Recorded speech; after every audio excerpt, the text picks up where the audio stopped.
What if the most dangerous man in the room was the one nobody noticed? The one carrying secrets, scars, and a story worth millions. Welcome to C-Town Slim Television. Bumper was gone. Me and Tank were back on the same block. Naturally, I wanted to know what all of that was really about. Tank told me the dude Bumper attacked had broken into his locker box. Tank had told him to wait until he got back from work. But Bumper couldn't wait. That was Bumper. Once his mind was made up, it was made up. We were talking when the energy shifted again. A group of dudes came down the row looking for trouble. About 8 of them. Some of the same faces I'd seen giving me dirty looks when I first got back. I already knew what time it was. I wasn't running. Tank wasn't either. I slipped a master lock into a sock and got ready for whatever came next. Win, lose, or draw. The first dude within reach was going to feel me. But before it got there, another group stepped in. 15, maybe 20 men. And the one leading them was Dre was from Youngstown. A respected dude. A man with weight behind his name.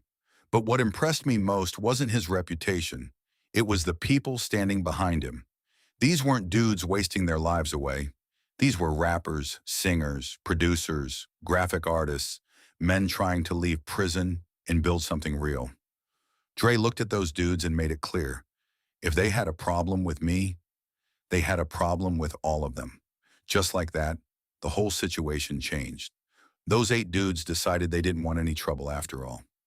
After they walked away, Dre came over and put his hand on my shoulder. He asked if I was good. I told him I was, but I had to know why he stepped in. Why help me? Why take that risk? Dre looked me dead in the eye and told me something I'll never forget. He said he knew my story. He knew how I got there. He knew I wasn't wasting my time chasing nonsense. He said I had a real plan. He said I had talent. He said I was an asset.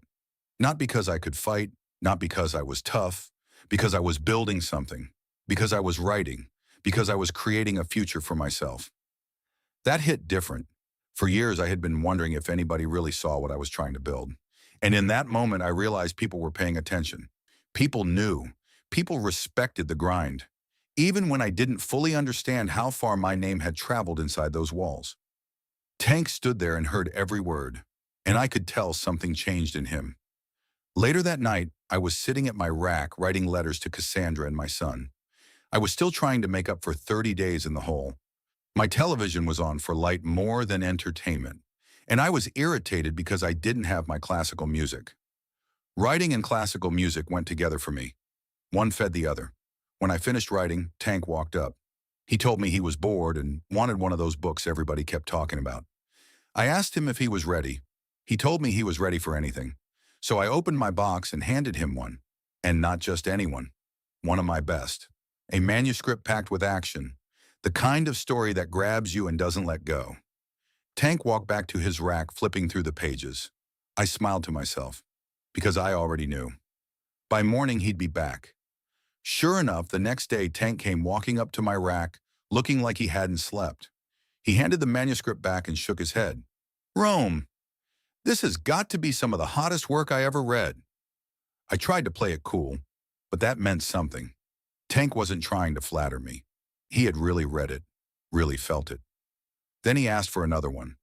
Over the next 2 weeks, Tank read my entire collection. When he wasn't sleeping or reading, he was at my rack, or I was at his.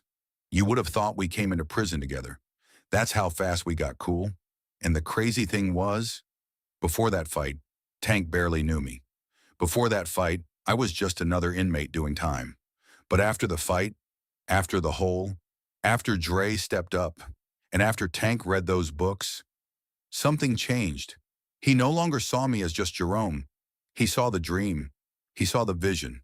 He saw what I had been trying to build all those years with nothing more than paper, ink, and imagination. For the first time, somebody was looking at my work the same way I looked at it. Not as a hobby, not as something to pass the time, but as something real, something that could change my life. Neither one of us knew it yet, but the friendship that started with a prison fight was about to become something much bigger. And before long, Tank would have an opportunity to prove just how much he believed in me.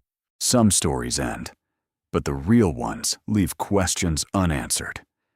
If this chapter pulled you in, like, subscribe, and share, because the next move changes everything. Until next time, welcome to the world of Seatown Slim Television.